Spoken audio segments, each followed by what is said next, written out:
and you have a tube going to your chanter, take it out. It is the worst thing you can have. Right? It is absolutely horrible for this climate, and actually in general. Right? What you would rather want to do is have a tube from the blow piece to the back of the bag. I mean, there are developments now like capturing moisture, like little traps or sponges and things like that. Great. If you have to have things for your drones, okay. But I don't actually think that's really good. The best thing you can do is have an open bag so that the all of the reeds are being fed from the same source of air and it's not being piped and channeled down and choked and literally dissected and restricted within the bag. That was for your candies. A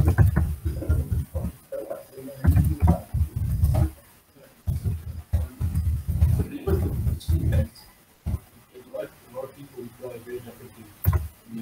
A lot of people who drive dry blows and very wet blows. And from my experience, if you are struggling with moisture, you need to be drying out your bag in between practice. That's just a build-up between. So you could be more effective at drying it out after practice. You won't have those issues. And at the same time, it's difficult. So I play nothing inside. And I'll do a bottle at the back if they're really a wet blower. If they're a really dry blower, I'll just have an elbow piece going from the mouthpiece stop, just pointing towards the back of the bag. But you're not getting moisture directly onto the leaf. If you really are struggling that much with moisture, it's something else. Yeah, but especially in winter, if you're playing a lot, and you might get a wind, you walk that hard, it's cooler. Those are going to take moisture better. If condensation better, and so you better have something. Yeah. Unless of course you're playing height and width. That's the only thing I would. So what I've taken to doing is I walk around on a gathering level brushes. I'd rather put in the effort to dry my pipes up manually than suckle with that terrible time. It also just makes the pipe harder to play. Less, the air just simply doesn't flow. It's key. Great. I've found I used to have pipes for the drone and stuff. And Josh made me rip it all out, and I was hesitant.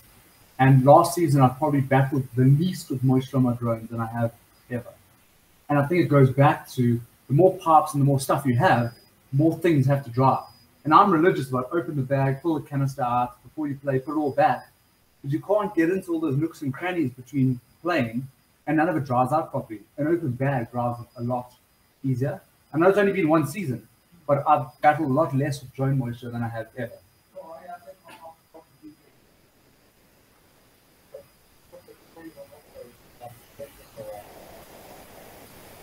You're all going to have more trouble with synthetic. And again, to go back to what you're saying, in the winter, you're going to have this condensation because of the hot and cold difference. You're adding surface area inside of your bag because of condensation. I get it. It's just that, in my experience, if I don't have the attention to the car, 10 minutes, and I'll leave it go. But I don't have a piece or a canister or something like that flying. In 10 minutes, I try to concentrate. And you get a trap right as well. There's so many better things. Yeah, if you have to, and certainly in winter, so I play a high depth for teaching. In winter, I get more condensation, so I'll have a tube, and then with really bad, I add another little bit with a moisture trap, whatever. So if you can figure out a way to have only one thing going from the blow stop to the back of the bag, so that if all of the reeds are still basically in the same chamber, pipe is going to be more efficient, it's going to be louder, it's going to sound better. Simply. And so there are many other strategies maybe you need to build and learn around that, like putting the pipes in the sun and warm them up, because obviously that difference of going cold and warm is a problem. So there's other ways. And also, we always say, open up the bag. You actually need to take everything apart sometimes. You don't see it, but that moisture is there. It's already at its limits, so that any extra bit is on the outside. So the wood, our drones absorb a fair amount as well. So in the depths of winter as well, overnight, I will explode my pipes completely. Stocks out, reeds out, every bit of the drone, chancer, it is gone. And that does buy you time. What I've done in the past with the school guys is you after practicing, particularly wet, they turn it inside out, like a sock, where at the interior of the bag is now the exterior, and your stocks are actually inside. And that surface area, that the wet part, is now exposed to elements and drying from the effect. Because even though the zip's open, there's no end. There's nothing, no way to actually go. So that's why I thought I've got 20 years I don't know those we very much in a very controversial activity in time to and I had a similar track all out and from that moment. Like a hide bag as well, the nature of the material and the dressing acts as moisture absorbency as well. So you are no shooting, you're playing hard shooting.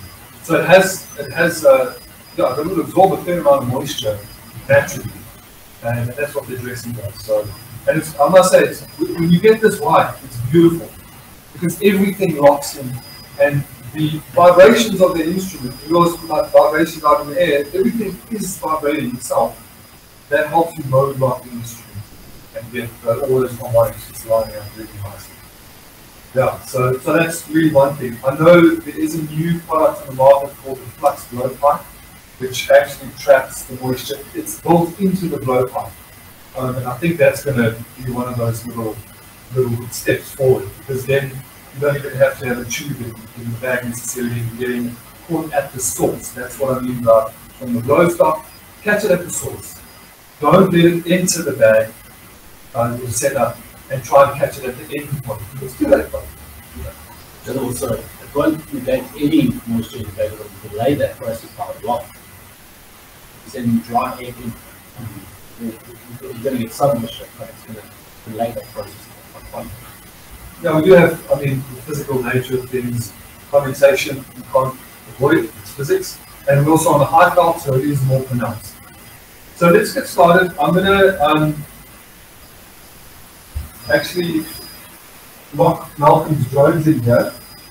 And I just want us to listen. This is actively, if you close your eyes sometimes, it helps, because then you don't have any visual things distracting you. And I'm just going to lock his drones in, and then I'll move him around. What I'm going to do is I will actually go over where the bass is. I'm going to block his middle tenor, and then I'm going to tune the outside tenor where the bass is. Then I'm going to move the bass. Then I'll lock in the middle tenor. We'll just listen. The thing about pipe tuning as well, if you're not blowing well, you're never going to get any tune.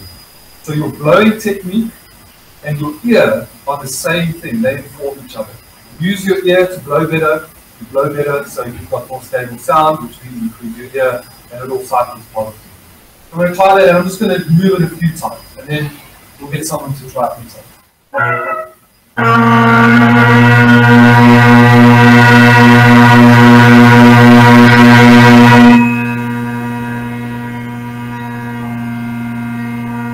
So listen for the oscillation.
you hear when the harmonic's locked in there.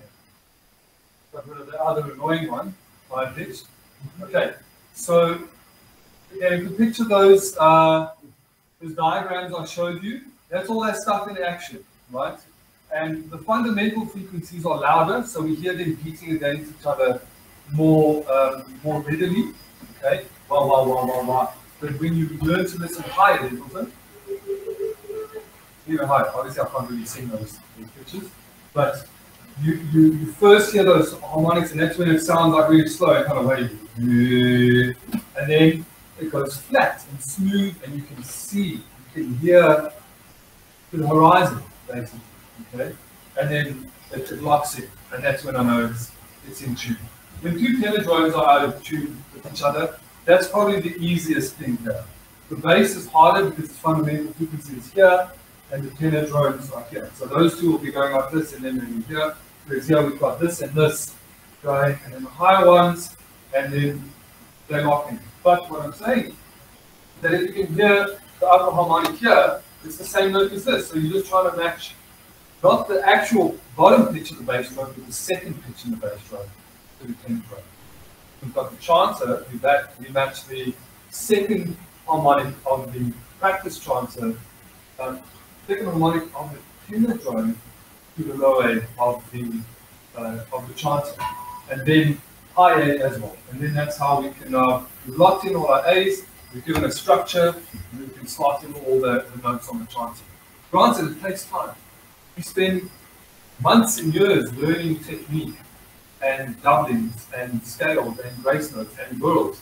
How often do you practice tuning? You just go, okay, I'm on the pipes now, and someone, the bandmaster always does that for you. How often do you practice tuning, drive yourself mad because you're not getting it right? On the break for drones, because I've been there, and then you go, okay, take 2 minutes break, let the ears reset, try again. Got to actually put in hundreds of hours of tuning your instrument and learning to blow more precisely to get better at it. It doesn't just happen. Okay, does anyone want to try this out? One of the younger folks. Come on. It's quite complicated actually. You actually learn how to do it. We're using a funny way of talking like whenever you see something like the hip hop rap and it's like sex, right? It's not that way we use a funny way of it's like a good song to it. Exactly, because you don't want to sample bad sound. Yeah. You're not enjoying it as much. Right, so it's basically just say where it is.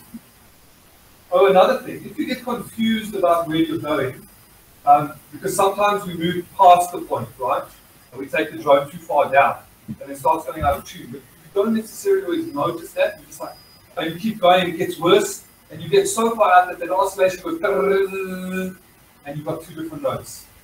If you get confused, one of my early techniques, take it all the way up so you know it's definitely flat, and you're going to bring it back. Okay. So, why, when you start off, you drop the middle, right? When you brought the tenor down to match the drum, why didn't you take the bass up? What makes you choose to take the tenor down? Because you would have got the same result. If you make the bass longer, Yeah.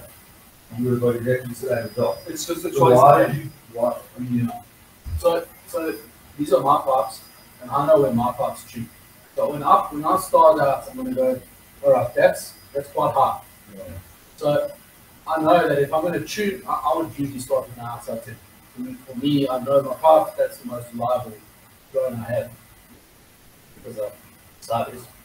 So I'll kind of go, it's a bit high from my chances might still be there. Let's give it a go, let's warm up. 3-4 minutes in, I'll go up to where's the sitting, take a reading, just kind of go by ear to the chanter, get that sitting, and then I will go bass into middle. But you still, either way, so if you're saying you're going to hear it's up, right? Yeah. So what makes you choose to make your tenor shorter rather than your bass longer? In You've this got 2 context, options there to go like, maybe not. And your bass is a far more like dominant sound. Sometimes you get sound really nice. But it's up. So the other 2 has to be adjusted with all I was doing there was balancing the drones. Yeah. There's no other reference point. If it was on the chanter and I realized, oh, actually, the tenements go up, or must actually take the base up, then that's a different thing. We'll get there in a moment. Right now, yeah, I could have done that. Makes no difference. I'm just trying to lock all three drones in each other. Yeah, perhaps Malcolm says it's high per tune, so high on the fence. Doesn't matter. There's no chancer to say, no, that doesn't sound good. No, remove that element.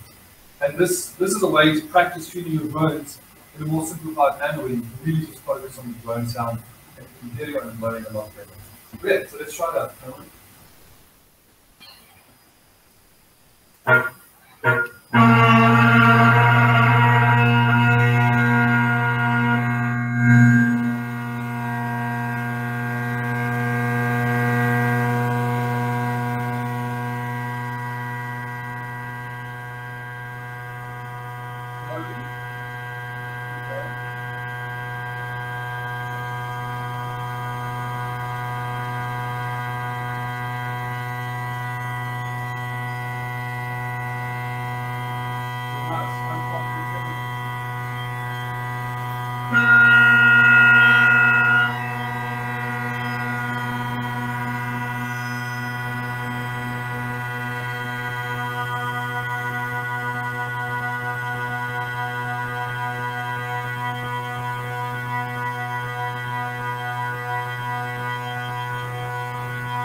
More difficult, yeah. It's more difficult.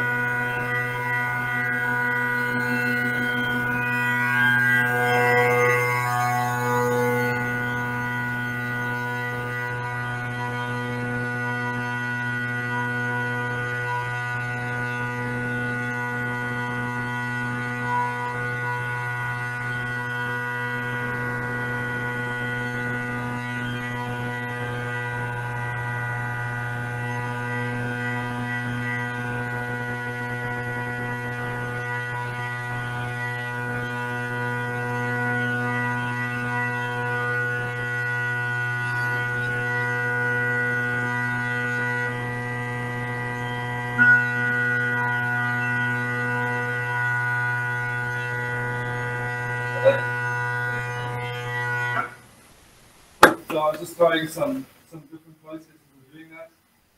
Okay, and in this case, I'm using I want to just move everything to where the base is. And so the tenors are easy to do. Then, that third time, I moved the bass and said, I moved the tenors and said, now take the bass to where the tenors need to go. And I don't know if you guys did notice, but he was kind of skirting on either side of the tuning points a little bit. If you're not paying attention, you could easily just step onto the other side from being flat to sharp and keep going, thinking that you're still approaching the tuning points. That's where people tend to get confused sometimes. Stop, take a 30-second break, try again. Or make sure that the drones are just super flat and bring them down. Okay.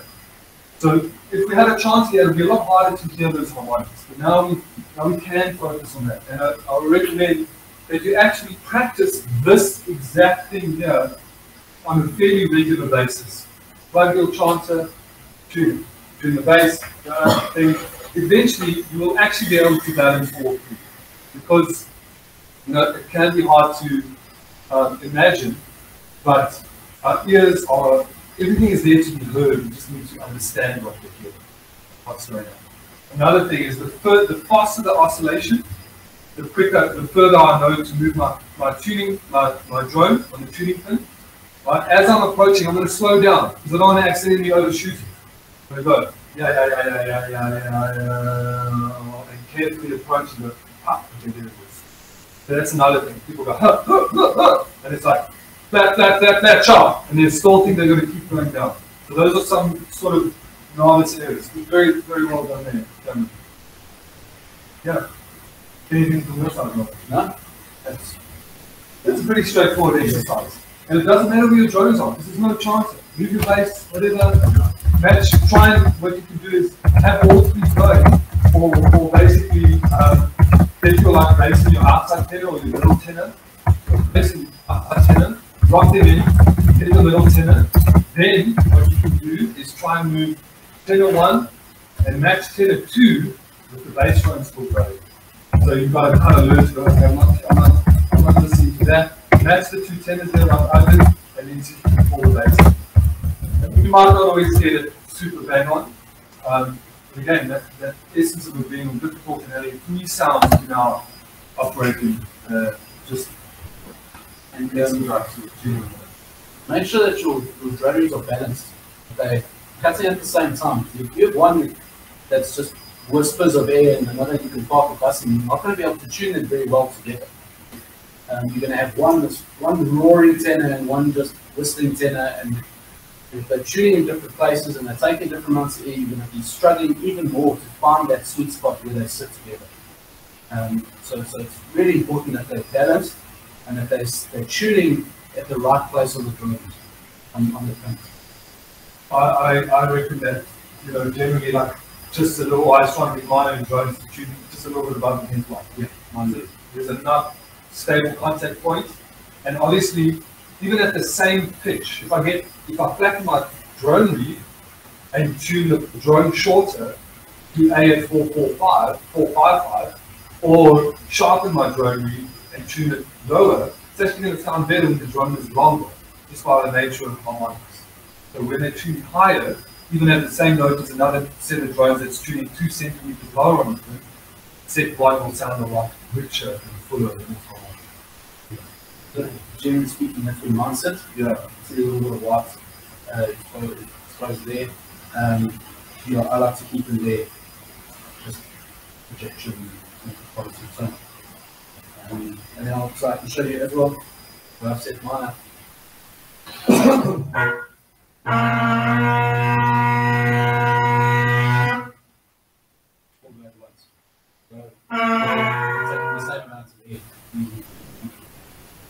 That's expert level. It takes a while though, hey? Yeah. How long can it take you to balance those drones out? Okay. It takes months, especially when you start from new drones. Yeah. From new reeds, because the plastic then micro cracks and then it's the whole thing. You've got to break them in. Yeah, you've got to blow them and you've got to just keep adjusting. But certainly, it could take you a good hour, stopping and starting, and taking an hour, just to kind of get into some sort of workable area. And then they've got to go through trial and error, colder temperatures, warmer temperatures, and just adjust. So yeah, it takes a while. But once they're there, don't touch them. Keep them that way for as long as possible. I haven't touched these in a year. Yeah, you don't need to. So, and they're reliable, never had a problem with them. So you just make sure you get them right in the first few months. First time, at least, get them close, and then they're going to ship for a few weeks. Just keep working with them, and then they sit. Basically, just in terms of these tuning pins, always have more height here than here. It's the other way around. You're going to get double toning a lot. For some reason, even though the overall length of the bass drum is still the same, if the lower pin is the drum tuning higher on the lower pin and lower on this pin, it just becomes more unstable. So always get max height there, hip it so that it's not going to crack, but you never really want to do that once it's set, and a little bit less height on that one. Before I actually plug the chance in, does anyone want to try tuning again? You're all happy. Okay. So this has no tape on any of the bolts. I'm going to start off with no tape on the lower because that's the best thing to do. But Steve, to come back to your point, now it's a whole balancing act. We're trying to, let's just go up and let's just go down. So, I don't have a problem with tuning and balancing that. If somebody stop, I don't know, but, you know, I'll go off and do it and I'll get everything all balanced, everything sounds left and I'll come back and I'll do it. You know, you want to, I'll just start in the wrong place. I don't know what are we looking for. What are we, you know, When you're starting, what point do you start? You're chanting, you're pulling your powers out and going. Is that when you're starting? Well, you warm up a bit or whatever, and then you play low A, you know. It sounds quite like that, so then you tune to it. Make it all, for it, all balanced. But then you get over more particular others say no. It does take time. It's not something you can walk into. So what do you do if you find the nucleus of the whole tuning process? Well, obviously your major told you, but if you say you're on your own, then keep trying back to this pitch, to this pitch. But yeah, you want these to be harmonized with every note on this chart. You find you play and you think, well, that sounds nice. There's two ways you can do it. You can do it by ear, to your preference, or you could go to the tune. You can go, I want this pitch. You can go and you can try and match every single note to that pitch as close as you want, as close as you can. Then, theoretically, when you tune your drones to that pitch, that will harmonize perfectly. Theoretically.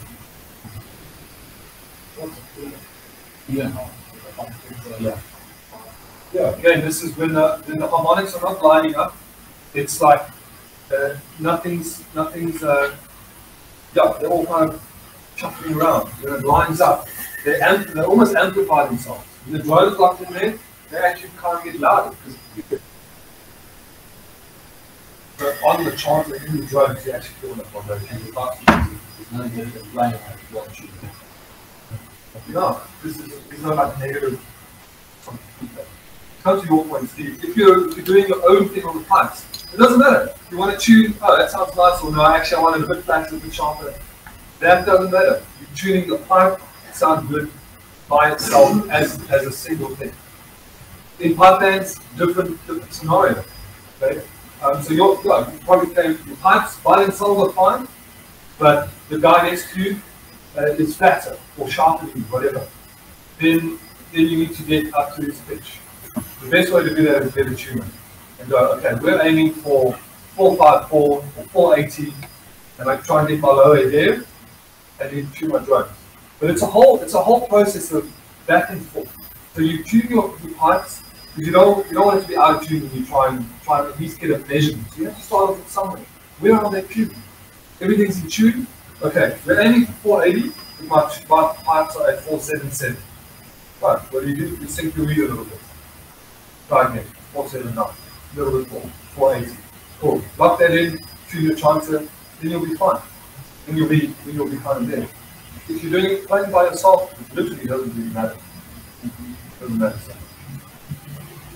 Yeah. Okay, so I'm going to strike up.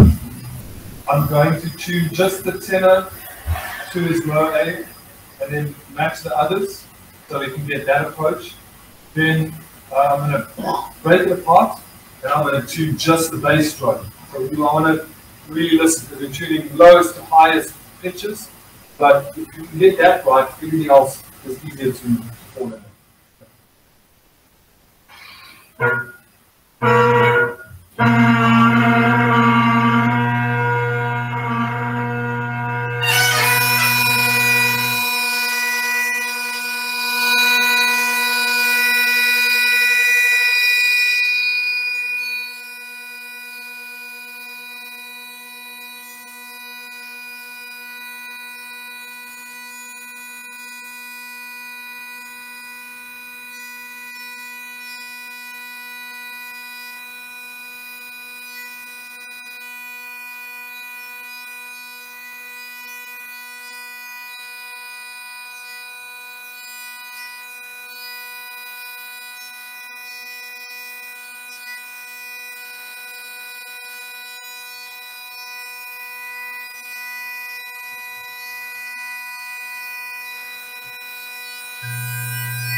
long and doing nothing. Yeah. Pretty difficult. So you're doing a good job there. You stay going. Okay. So I left that tenor just shy of the tuning point on purpose because sometimes you actually just want to sit there and listen. You've got to, obviously, the quicker the oscillation, the more it's happening. Da, da, da, da, da, da, da. As it gets closer, that sort of becomes more like you can hear it. It's like a little slow wave. And it could take 3 or 4 whole seconds to go. So you don't want to just go listen for 1 second and go, okay, that's pretty close, because yeah, right, that's fine. Extend it. Right. So as you get closer as well, you need to like broaden the scope of your hearing. Again, this is a whole process, because in that time of him playing low A, the chant is already sharpening, just a cent by a cent. So it'll sound like, say, 95% true, or slightly more. But as you're playing, it's warming up, so you might need to adjust it. After 15, 20 minutes, then it will be stable. So there's patience involved in tuning pipes. Play for a bit, rest, play, or basically, if you've got the right string, right, yeah, I said it right, and you're fit enough, you should technically be able to play for about half an hour of dubstep, 20 minutes. And that's going from cold to locked in, and you're loving it. The longer you wait between stopping and starting, the instrument cools down, takes a while to get back up. Okay? That's why if you're practicing, rather trying to build fitness. 15 minutes of playing where you only stop like for a quick sip of water is better than doing 15 minutes of playing over an hour or half an hour. The pipes are constantly cooling off, climbing, condensation is going to be a big issue there as well. Okay, so now I've got a starting point, right? That's kind of drones on action lower. Now it's up to us to get we're still not teaching. So again, because we're dealing with higher notes and there's bigger gaps, really try and listen for the high frequency. Okay. It can be tricky, is they're soft. Again, listen up there. What's the next note that you do? No G. No G. I like to do the bottom hand stable together, know where it's sitting. Right? If the low G requires tape or if you need to change anything, it's very likely going to change low. That is a very good point. Yeah. Okay. I would go to different notes. Yeah. The only reason I say high is you are a long low G doesn't offend anyone. Yeah, a long high A. But when you're trying It's to incredibly offensive, and then you spend your whole hour doing the whole thing, and you get the glass on it high A, and it's wrong. yeah, but what we're doing here is Sorry, that. we're trying to get this chanter as perfectly tuned as possible. And low G is bottom. So again, these holes here, there's 2 of them. The pitch they fall projection. And if you alter that, it alters quite a lot of your scale. But if you can get that nailed down and stable, to me, I know that what I'm working on is going to be reliably stable. Yeah, if you have to add like, if you have to take half one of those holes, it creates a bit more pressure internally in the transit. That being said though, I actually want to do high A next, because we're going lowest A on bass drum, next A on tenor, next on low A, next on high A. So that is our scaffolding.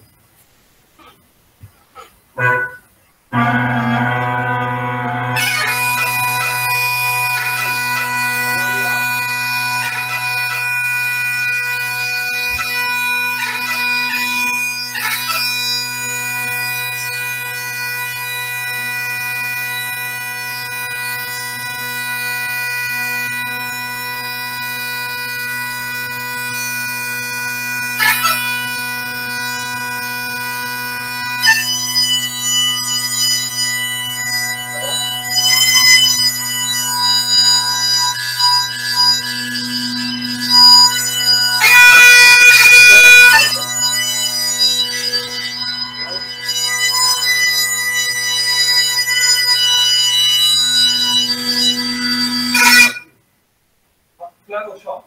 Sharp. Note is sharp. what do we do? By Lifting the reed. I wouldn't do that yet. There's no point. There's no need. Okay.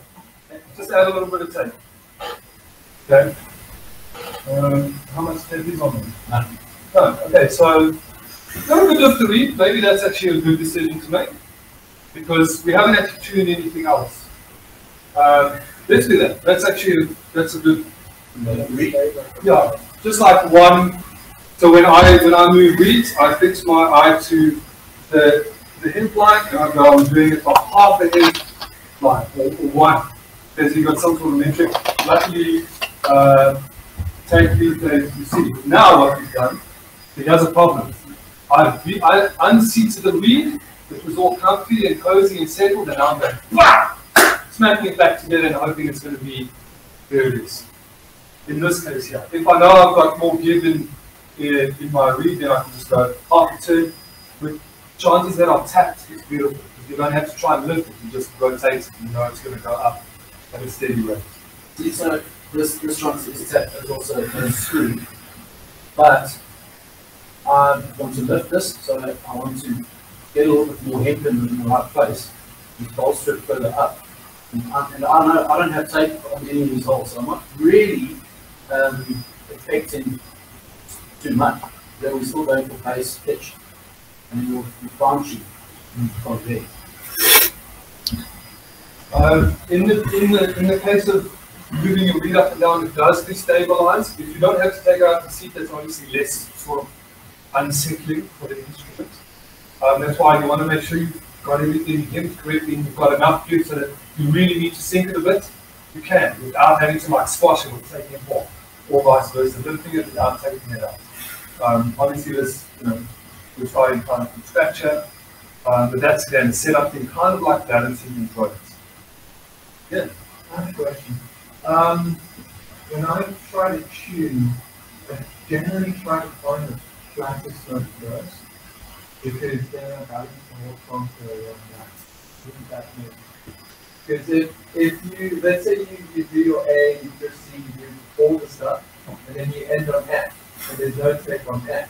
Yeah. What are you going to do then if it's flat? Yeah, then you've got to go backwards a little bit.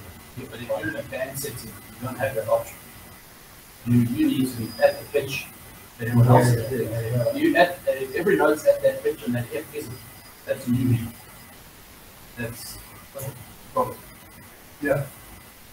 But by that stage, hopefully you're not there. You've set up this reed to the flattest note, and hopefully it's where the rest of the band's doing, or the pipe major. Okay? So there's very good points. Sometimes, in this case, I'm taking low A as theoretically my flattest note, so that anything sharp I can just add some tape.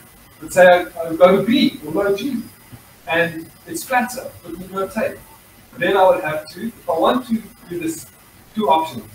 Flatten my drones, so individual piper, just flatten your drones and feed it into that, or you move the reed and sharpen everything a little bit so that B falls in line and then you can flatten the yards. So that's part of that balancing.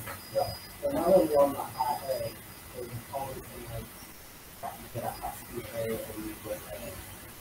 But you have to take time off. It's a time rule thing.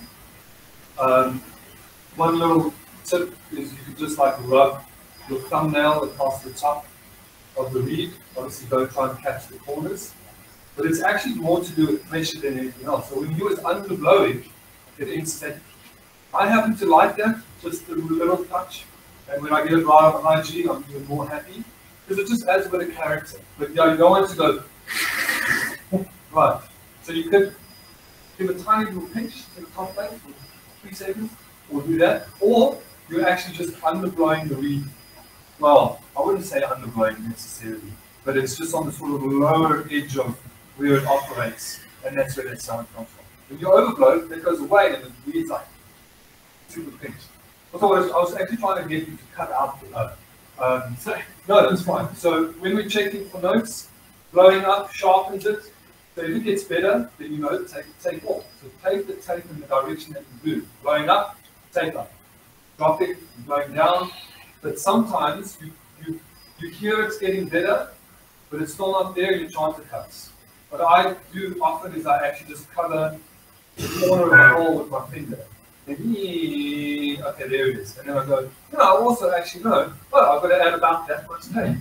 And I can do that when I'm lucky enough, one go, or maybe a second or something between that, instead of stop. But let's see that high end. Then I'm going to check C, so I'm not going to stop too often. Then we're going to go C and E, and then also low G.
Thanks. So it's kind of trial and error. So You listen to the drones on YouTube.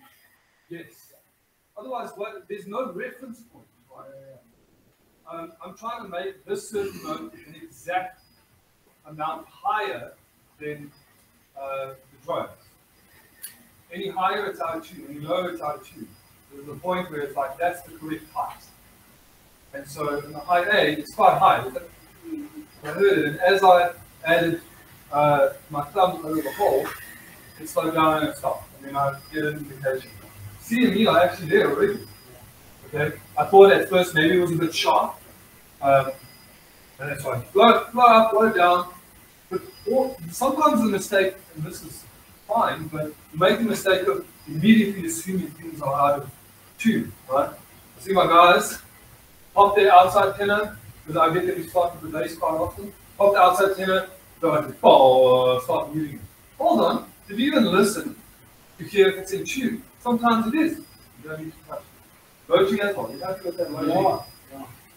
Yeah, that's just a touch. That Working up, and actually, so low G, B to some extent, F, and high G is also a little bit of a matter of taste. Because, we could add a bit more tape, but still sound fine. Or we could actually take the tape off, might give them a sharp edge, but it is a matter of taste. But okay, let's have another listen and we'll pinpoint the other things. I mean, I'll come to your question.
It's like literally going into the corner and taking that.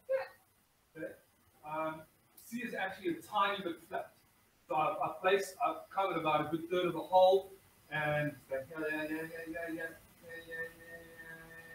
then again, when I took it off, I realized it sounds fine in a shorter note. You're not going to pick it up. When you're going dong-ba-da, you're not going to hear it because it's going wah. But if we hold that for 3-4 seconds, we're going to hear one side go wah.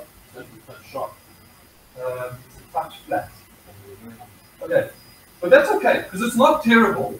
It's not terrible, and the pipe is still really warming up. So this is a case here, France, for example. Now what do we do? Well, we made a decision earlier to raise the reed. Was that the best thing? Because now it's actually made super flat. So we could sink the room. Now that means we've got to kind of start the process again. Hopefully those things don't change too much. Here's an important thing. When you move the reed up or down, you have a graduated tuning effect because it's a conical shape. So low A might move this much if I sink the reed, say, a turn of him down. I'm trying to sharpen. Low A might move that much. High A will move that much. Everything else a little bit in between. Generally, the bottom hand as itself is more stable, so it might sharpen just a little bit. And you just like notch the drones. With the high A, then if it's like kind of unpleasantly flat, and you've got no tape, then that might actually fix that. So another issue of what I was guilty of there, that when you're tuning and you're holding notes, subconsciously you're going to be blowing to tune to those drones. Okay. So it's really it's tough to like go, okay, blow normal. Oh, well that sounds good. So I'm going to blow there. So you know you blow to the zone, to the drum. So it's tough, and that's why generally when I'm tuning, I'll have make sure that drones are going and we play a tune. That's your mind's not on playing a note, your mind's on the road. So as you would. How do you, so you're saying like, because you want to listen to that drone for like 3 or 4 seconds. Yeah. But you do it with one of those ADD improvs. How do you hear,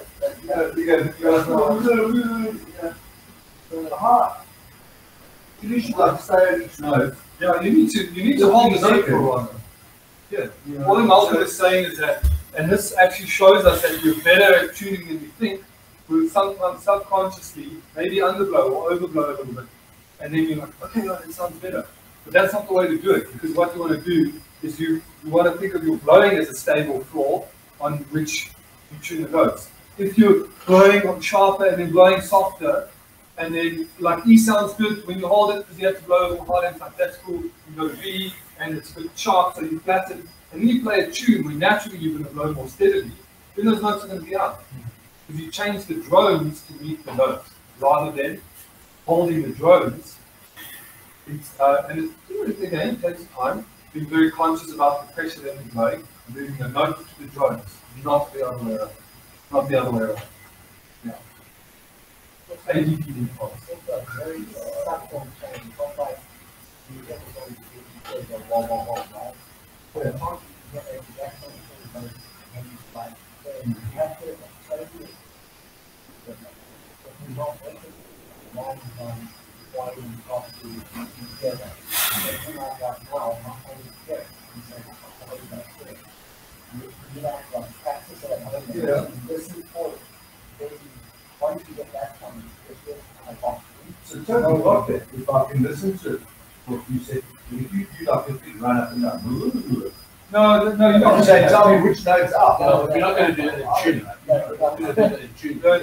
The tune, that's just settling in and whatnot. It's more of a performative thing of like, just, okay, here I am, I'm just getting the fingers going. Actually, if you get better, you do notice, right, that a note is out. You don't exactly know, but you're like, okay, no, so let me hold that and listen. The tuning technique that I'm getting involved with you here, blowing hard or softer, not so great because I'm moving the drones to the note. What I'd rather do is, this is how I do it. Sometimes I blow down, I'm just to like verify, but I do.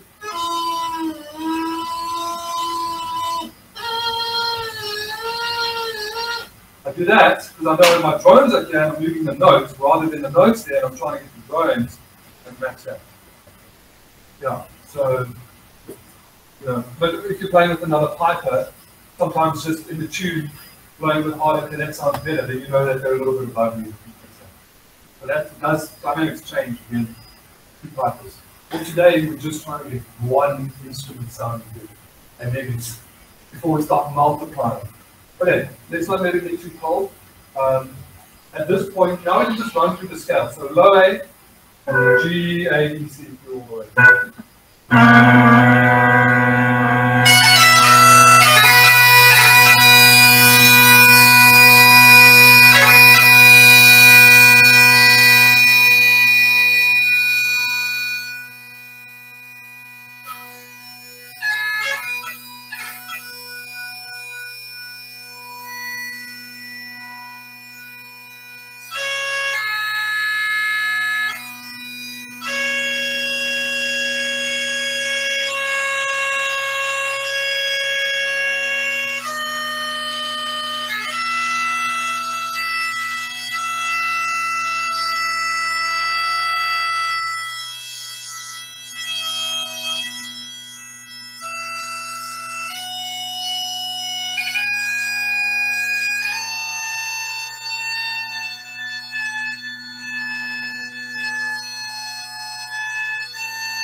Choice of lifting the reed, now they B and C slightly flat. So let's just think that reed, just one half a turn even, just to get that little brightness edge. And then where was D? Up or down? Flat or sharp? Sharp. Like hey! Right? High G. Even worse. F. It is one of the trickier notes. Semi-sweet. That's not so bad. I could live with that sound. Again, F has a broader variance of tuning where it sounds cool. It's a brighter sounding F. Add a bit of tape, it still sound quite fine, I reckon. It'll just be a bit darker, maybe, a bit broader. So high G, you know how much tape you place there. B, a similar amount. So also remember, so I've now just taken this reed, which means the tape that I've already put on high A, I'm going to need more to have the same effect. So I've just put more tape on the high A to compensate for the fact that I've sunk the reed. Hopefully it's perfect first time, but very likely it won't be. But it puts me there at one time. Yeah, that's a preemptive thing you learn over time, kind of wisdom. To have sunk the reed, that's going to especially push up on those E, F, G, and high A. So I was having to flatten high A because it was too sharp. I sharpened the reed, therefore I need to add just a little bit of that. You do that preemptively. We probably get that a bit later. Okay, this is actually sounding pretty good. And again, the stable notes. Right? Those are the ones that are clearer to hear. They fall in line with linear harmonics and drones. And again, you're adding those layers of scaffolding into which you can put the other notes in between. D and F in particular have a sort of a more broader acceptable range of tune. And that's again what could make one part sound different to another or an entire band. Those two in particular. And even low G. I'd say low G is one. High G, don't want to try and do some other things.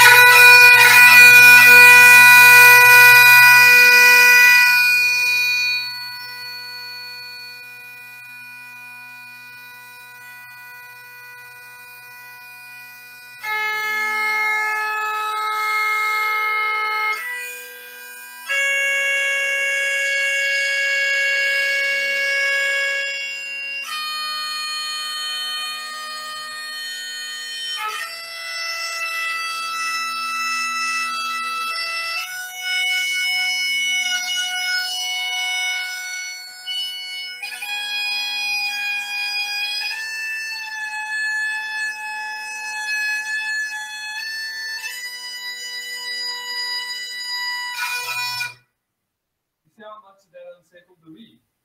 I just had to tweak the drones about that much, just to sharpen it slightly. Low G, I could hear, again, this takes a while, but I can hear it's just a little brighter. I wouldn't say it's out of tune. It's just a little bit up there. T and B are still a tiny bit flat, but now you can hear he was quite nice earlier. Definitely sharp now. He had to add his finger on. F, G, and higher all need tape now, and B still quite far out there. And so also when you're holding notes, also sometimes they just play like slow GDEs or turbulence. Bum, bum, ta, da, ta, da. All of those things, and that actually gets you to go a little bit more steady. It's also fine, especially in lesser experienced pipers. You just tend to underblow. You settle in, you settle back into a note. You play a tuning like a little bit more. There. Okay. So that's another thing. You can counteract that naturally just by playing something slow enough. It's not interfering with you hearing the notes, but you can you just blow a little bit further. Okay. So we're almost there, I think. We're almost there. We're not aiming to get it pitch perfect. Again, we're also in an air-conditioned area. Pipes hate this. They're cooling down far quicker than they would usually. It also is drying out the air, which is not so good. Even though we just don't have moisture, we actually, the air conditioner is like, it's unnatural.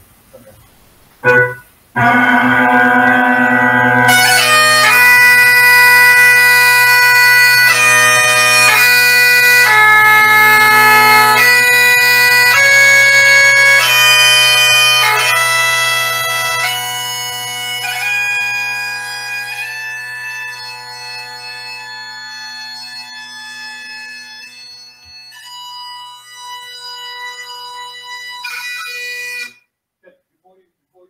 Why don't you just play us the second part of the music, Masterclass, so we can hear it in the musical context.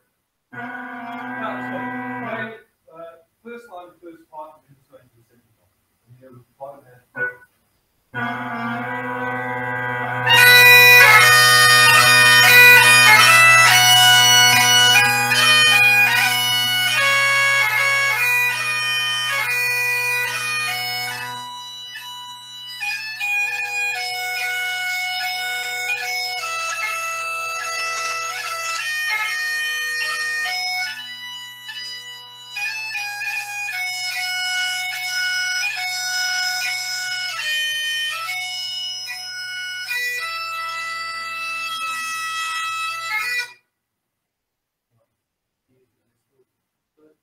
For some reason, D and high G are requiring quite a bit of tape.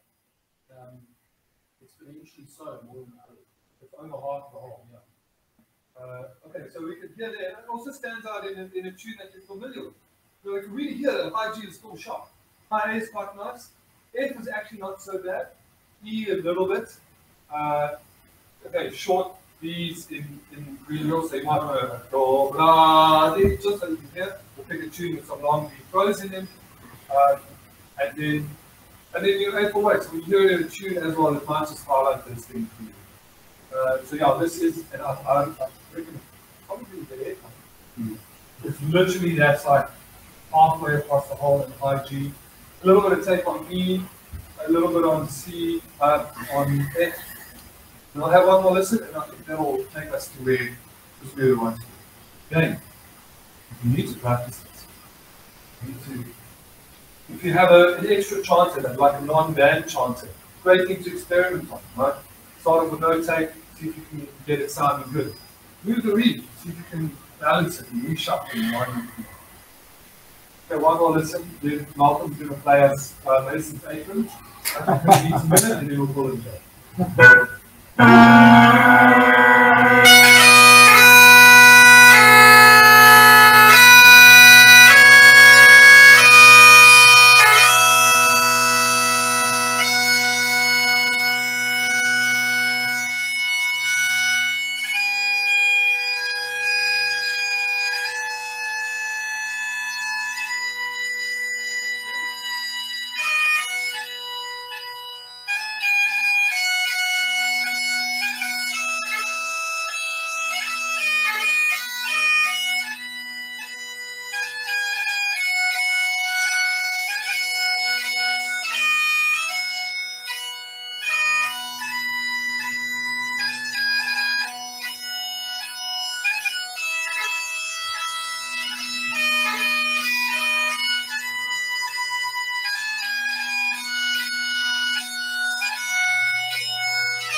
final step. You're about to go into contest.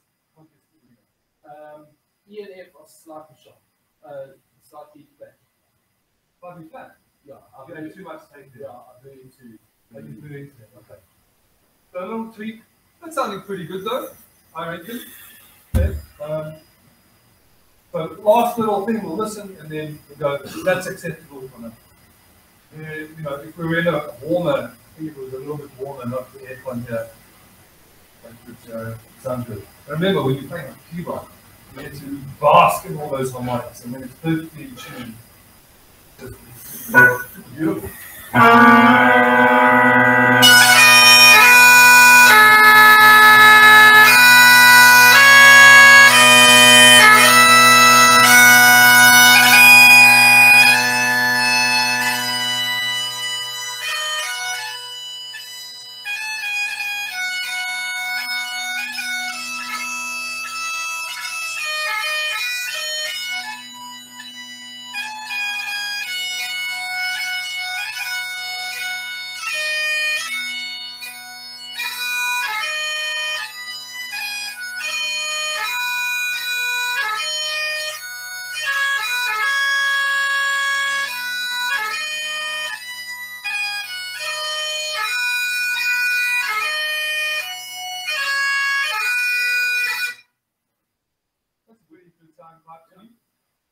Personal preference, I find the high G touch sharp. Yeah. Touch sharp for me, but it's not out. It's not out. It's not something that you would pick up and go, wow, that's bad. That's something that people like, people don't. Okay.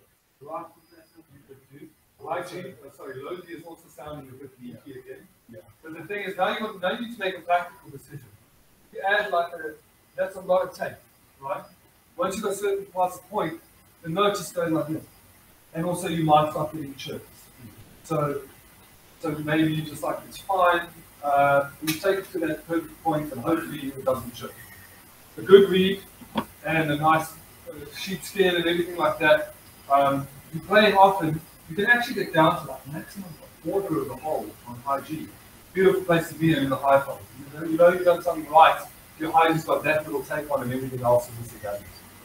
And again, like this is a very battle-worn Johnson, so this has been scraped and gouged for whatever purpose in its existence. So you're going to have certain issues. It was carved for a different reason. It wasn't carved for this one. This is when you just need to put in.